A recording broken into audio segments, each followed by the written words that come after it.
Yeah. Middle-aged male, hepatitis C related CLD, decompensated ascites presented to us with a complaint of bleeding PR for past 3 to 4 days, sigmoidoscopy done multiple times, which was normal. So today we have kept him for rectal US for demonstration of inevident rectal varices. No, he had endoscopically evident rectal varices. That that wasn't there in the earlier sigmoidoscopy. Okay, so we have done it because he had and can you show a CT scan also? You have a CT scan, so we'll be getting a CT scan Yeah. because we are shown a superior rectal vein is dilated and advanced. So in the meantime, I have pushed the scope by a rigid sigmoidoscope deep into the rectum, and I am now trying to put in water now. So remember, when you put in a radial rectal scope, you don't rotate it. You just push it in and out. Can I have some water? And you just inflate water in it. So this patient is lying in a left lateral position. We are watching something here. We will show you what we are watching. But in the meantime, now I am going to push in some water here. And when I push in water, ideally though, you see there is a lot of blush appearing. And this blush has appeared because the water is showing movement, but the water is necessary to provide the distension. Not only water is necessary to provide the distension, the water is also needed to create enough distance between the. So I am now trying to push the scope into the central part of the lumen and advance it accordingly, but I am not able to advance it into the deeper than that. Okay, so right now I am seeing rectum. I am seeing some perirectal inflammation, and this perirectal inflammation that I am seeing is probably part of the ascitic fluid. So does the patient have ascites or no ascites? Ascites is there. Okay, so not only that this ascites is there, and I see in this patient, when I decrease the load, see this patient that there are varix outside the rectal wall. This is called a perirectal varix, and I see varix here. I will remove the color for a second, and I will remove this all for a second. And I want you to notice that on B mode, we are noticing that there is flow within this. So I want to draw the attention of the audience to the velocity rate, because right now this is 1K, means 1000 at 5 megahertz. I will keep my arrow here and I will remove my color, and I see the same mark has disappeared, and then it has when I apply color, the new things that have appeared are this 1005K megahertz. So what does this mean if I remove this color mark? That basal gain is 8. I can decrease it or increase it. Sorry, basal gain I can increase or decrease it by this 1 or 2. This is the basal gain is 8, and this is 10 megahertz that I am doing imaging on. But what I decide to do is, in this case, when I apply color Doppler, new formulations, new combinations will appear here, and let us see what appears here. So three things have appeared. Number one, the color gain is 37, color flow is medium, color filter is medium, 1K is 1000 velocity, and this is at 5 megahertz. So interesting thing is that the B mode imaging is at 10 megahertz, whereas the color mode imaging is at 5 megahertz. So what is happening in this case, that once the crystal is firing at B mode frequency, and then the crystal is firing at, we can apply dual mode in this case, and we can see simultaneously this dual mode where we are seeing on one side only this vessels and on other side this vessel. So what we have found is predominantly varices in the anterior wall of the rectum, but they are also present within the posterior wall of the rectum. Why? They are not so much present in this right lateral wall of rectum. Why this is right lateral wall? Because when I inserted the scope, I was careful enough that I kept anterior structure here, posterior here, right here, and left here. So the thing that is interesting is that these vessels do not appear to be having any flow. But when I remove the color, then I find that there is some sort of movement within these vessels. So what is happening? Why this is not happening? Sometimes when you see such thing, all you have to do is apply fine flow, and when you apply fine flow, but surprisingly, in this case, even after applying fine flow, I do not see any presence of flow. Fine flow is a more sensitive method for demonstration of breath. So right now some flow is seen. Now is the time when Dr. Sharath is here, or Dr. Vikram is there, please. So Dr. He has said that reduce the color series. I was requesting so now this 1K need to be reduced. Velocity scale, this needs to be reduced.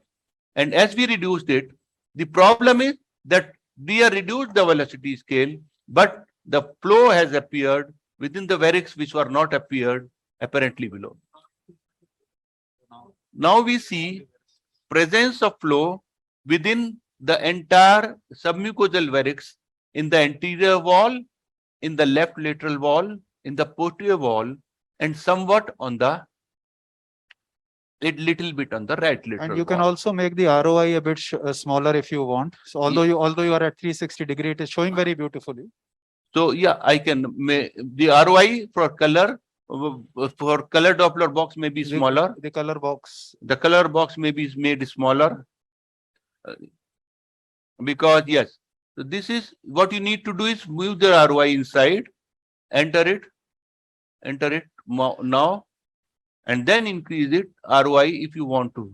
Yes. So the reason ROI, Dr. Region of interest is, so we have now established that when you are using fine flow at a reduced velocity scale. Now the only problem is somewhere back of my mind, I remember reading that if the velocity is less than 400, this is considered zero velocity.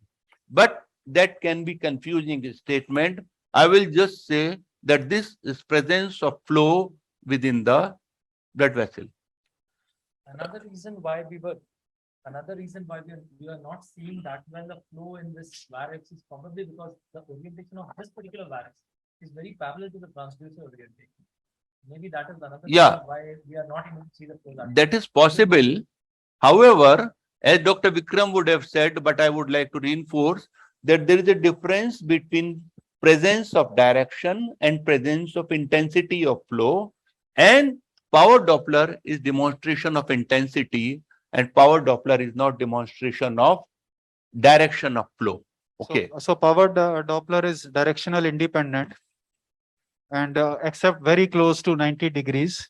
Color flow is dependent upon the angle of insonation with the ultrasound beam. So power is probably independent of the direction. Yes. So power is, yes. And therefore it is not prone to aliasing, except very close to 90 degrees. You may have some black part in the vessels, but otherwise power Doppler just shows you the intensity of flow, not the directional information. Now the second thing that we have to now establish is what is pararectal, what is perirectal, what is submucosal, and what is a perforator. So to me, this is pararectal because this is away from the wall of the rectum, because this black line appears to me to be the circular wall of the rectum. And this para is becoming peri, then it becoming a perforator, and then this is becoming a submucosal. Am I right? This para is becoming peri, peri is on the surface. This is becoming perforator at this particular place, and this is submucosal. So for a better demonstration, the time has come to make it 360 180 degrees, and we will use the top half to demonstrate this varix in a para-peri submucosal rectum. So these are the, so I believe the superior mesenteric vein is in this particular case going down. This is the, we will apply color Doppler again and increase the size of the box to see. So this is higher pararectal varices, and this pararectal varices, in my opinion, is going inside or not. So how can I establish that this is going inside? It is giving me a confusing signal because this, I was thinking this is supposed to go inside, but this is giving me a paradoxical signal of red flow. So there is a better way I can identify if I apply pulse Doppler here exactly at this place, and if it shows, no, if it shows the direction, then maybe, but we will not go into too much of that because the velocity flow is very limited. Okay, now I will go again to full screen because in this case, I want to show that this full screen is more important demonstration what I want to show. The only problem with full screen is that you will have to apply the color Doppler once more, box once more, and you will have to make it again the full size box. And sometimes this, so this is, and making a box is a more difficult task. I sometimes find it very irritating, and you have to, making in radial ultrasound is an irritating task. Okay. Because this is what happens. The region of interest becomes smaller. You have to keep on doing it couple of times to find the right proof. So I'm trying to make a circular couple of box all over this, and now I have been all over the signal. But this is the box I want trying, and this is, see how many attempts I made, and I have failed. So because yes, okay. So this is box has been made, but then gradually trial, means not a trial and error, just tired mind and body. Okay. Now we have these varices, which in my opinion at this particular place are perforating from the anterior wall of the rectum. Let me show you, I am roughly at 6 or 7 centimeter site inside the rectum. So these varices are present inside the rectum.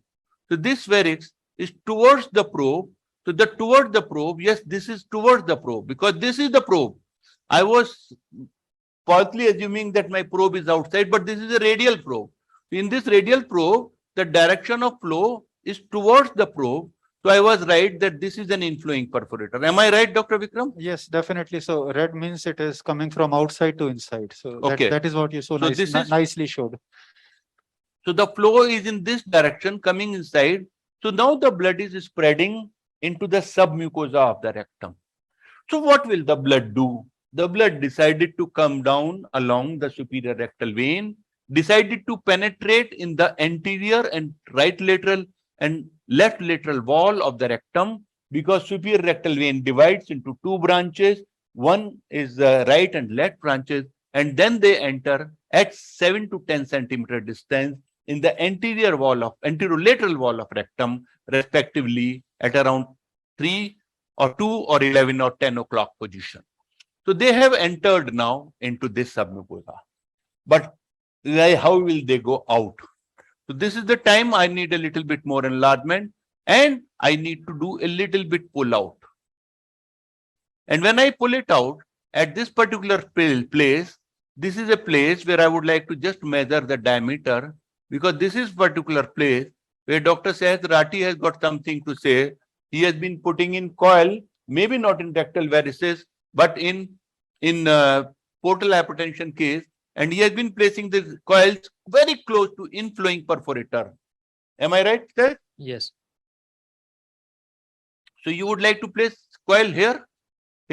Maybe right before the perforator enters. So This not side, in the this side rectal. or this side? So in the rectal varices, I think this is something that would be very amenable to a band. So probably not in this case. However, had this been a gastric varice, I would have liked to place the coil just before it enters the muscular. before. Yes.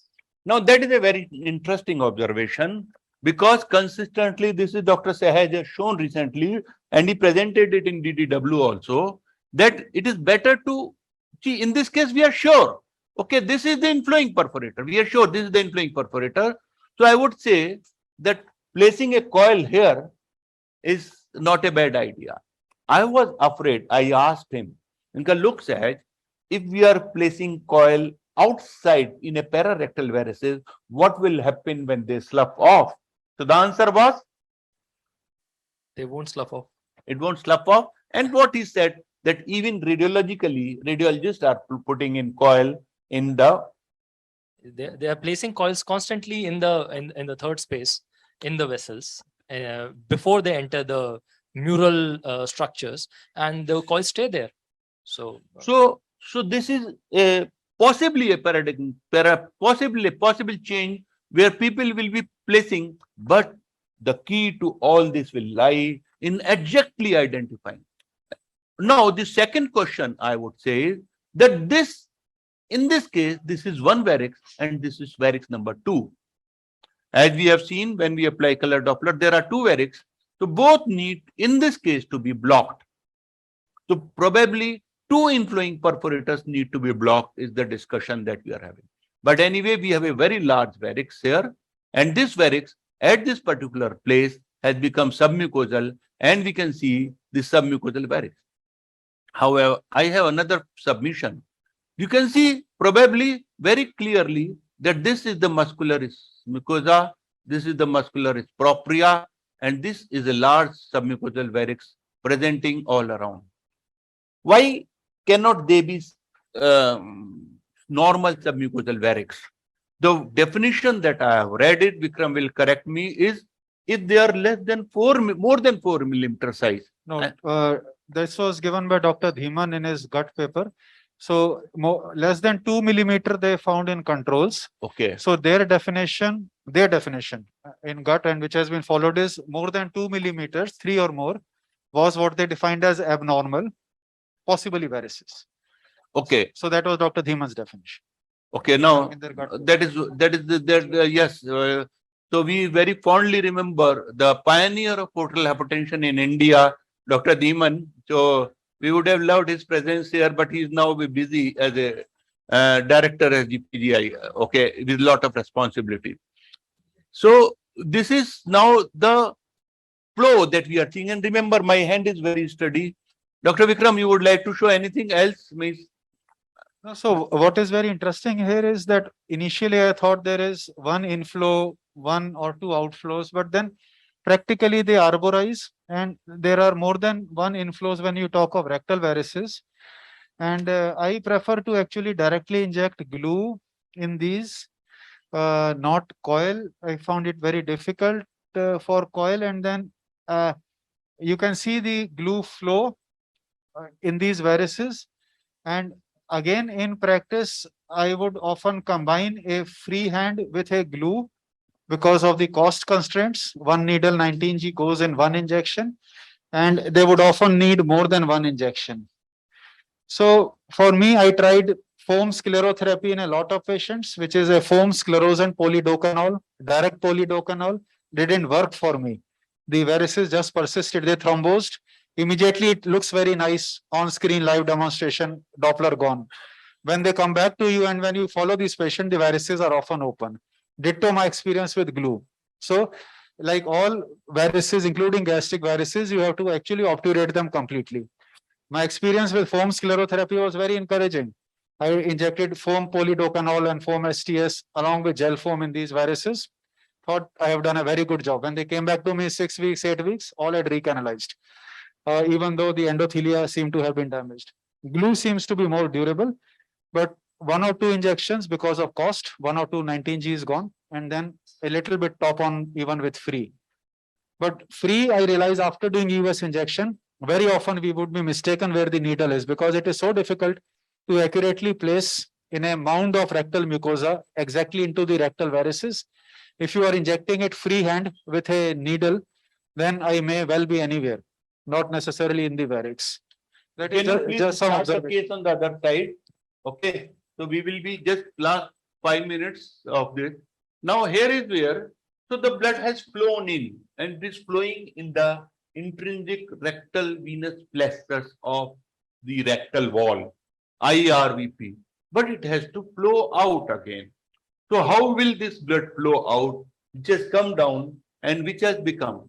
So as I said, this varix here is also quite large in diameter when I consider the diameter of pararectal varices may be slightly smaller theoretically compared to submucosal varices because submucosally they are allowed to expand more. And it is the same varix which is tortuous like this going all the way. Okay, now how will it flow out? So let us follow the varix down because the blood flow is coming down all the way and it will flow out by two ways. So we have identified this is inflow, and then this is running in the submucosa, and here is where a little bit of outflow starts, but it is still running in the submucosa. So how will it flow towards the how will it flow out? Where will this blood eventually go? This blood, as I am pulling out the scope, you will remove color and you will flow. This blood will eventually go towards two directions. Number one, so in one opinion, I have said this is one large tortuous varix which needs to be obliterated here and one large here, and maybe I could have followed it up all to the mesenteric vein, and then here is where possibly that this varix has started flowing out. So this flowing out or no, not yet. I am pulling it back. So the main flow it will be only when it comes close to prostate because it will flow anteriorly towards the prostatic venous plexus. And that is where I am looking for, because this here again is what I am looking for, presence of prostatic venous plexus in this one. So this will go either toward the prostatic venous plexus and the outflow will not be as clearly visible as I was expecting it to be visible when I saw the inflow, because the outflow are multiple channels compared to inflow. So this is now the submucosal varix continuing, and as the intrinsic rectal venous plexus comes low down into the rectum, the channels become smaller and smaller and more multiple, and you will find out that whatever these varix are, there will be many more signals. They will concentrate. So as this rectal varix is now entirely in this wall, anterolateral wall of the rectum, and this is the prostate coming anteriorly.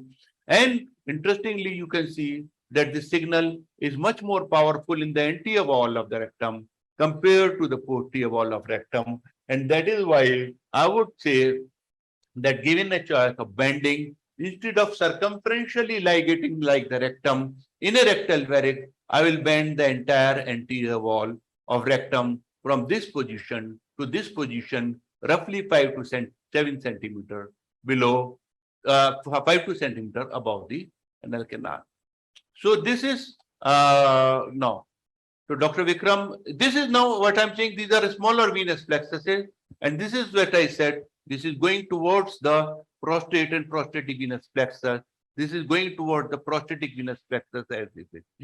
Now this is in the lower anal canal, the blood flows out again through the perforators, and this is the lower anal canal, middle canal, lower anal canal, because here is where you can see that these signals are present within the submucosa. Can you now put a spectral Doppler on it? They may change into arterial now. This spectral Doppler, which one? Outside one or Pulse, inside? inside one.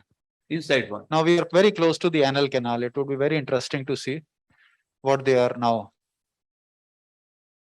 Now Vikram wants the Because- spectral Doppler we have applied, So but we need to just vein or artery. vein or artery is what we need to just decrease the sample length or Right.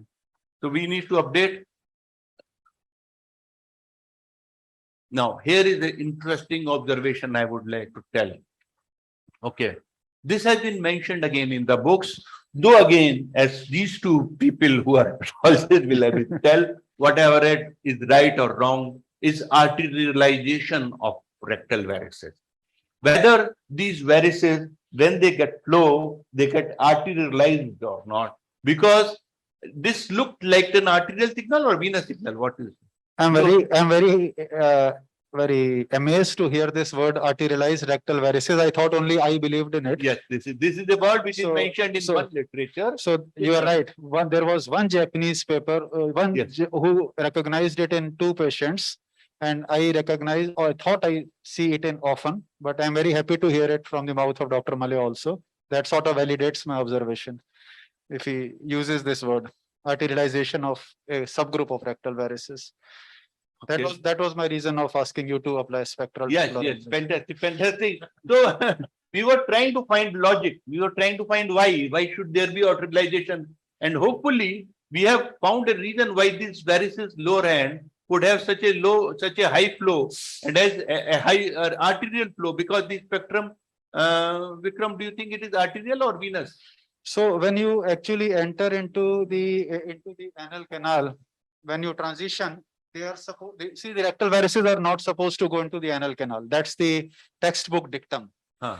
But practically in the upper anal canal, there is actually a gray zone. In the anal canal, most often we find arterial signals. We very often find fistula signals. So fistula signals are the spectral signal, which is half up, half down and pulsatile. So those actually indicate arteriovenous communication, what we are saying. So in the hemorrhoidal plexus are actually arteriovenous communications. So you often pick a fistula flow in the anal canal along with arterial signals, mostly very few veins. But what I was saying is that sometimes in the rectal varices who bleed upstream, you have more of a phasic or a pulsatile venous flow rather than a very smooth rectal venous spectral waveform as you described here. So communication between the two may be unrecognized. This is all very hypothetical, which I am saying. I do not know, just an observation. So this is it all from this room.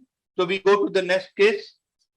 इसमें है नहीं CD. So we banned, unlike Dr. Patrick Kamat's paper of 10 patients in endoscopy, where they strongly advocated that you band as low as possible. This is what the ASG is recommending. You band low as possible. This is the endoscopy paper, Dr. Kamath and the American endoscopists. I feel we should band the highest, not the lowest, because the blood enters from above and comes down. I strongly believe that. If I may add to that, so we know that rectal varices, the portal end is the superior rectal vein. So the corollary is very simple. When we see the esophageal varices, the portal end is at the lowermost point. We start banding from the lower end. So it stands to reason that you start from the higher end. 8 to 10 centimeters is where the superior rectal vein actually enters, and that's where the rectal varices originate. Banding there will make the most sense. As we know that there is no strong data on this, however, that recommendation. Whatever published actually is the opposite. And that is what I want to discuss. I agree that we should start banding from the higher end because that is where the portal end is, right? So what is your opinion on, I mean, you talked about the glue and the sclerosant. How about banding these patients? I mean, I personally, I like to band such varices. However, I would like to know. As far as banding, if I quote you data, there is only one gentleman, Sato, who has published twice on this.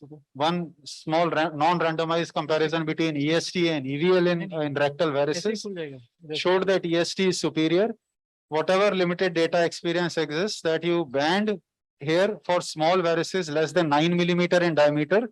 Logic being that these are the size of the varices that you can actually suck inside the cup, while you sclerose the larger varices. But I am quoting a very small experience, unfortunately, and that is the data. That is the Japanese data, not mine. I do not normally band. Dr. Malay bands, you band. I would inject. And gradually I'm moving on to US guided injection. Because after doing US, I realized that most often than not, I would have been wrong in freehand injection, unless it's a big protuberant tumorous vessel where I'm not wrong. So we will just proceed with the rectal bending, which we will not show. And then we will show the end result after the video after this case to you. And hopefully So in the Dr. Hyderati will proceed with rectal bending of the entry wall at around 7 centimeter distance. So we shift to the next case, please, in the next room.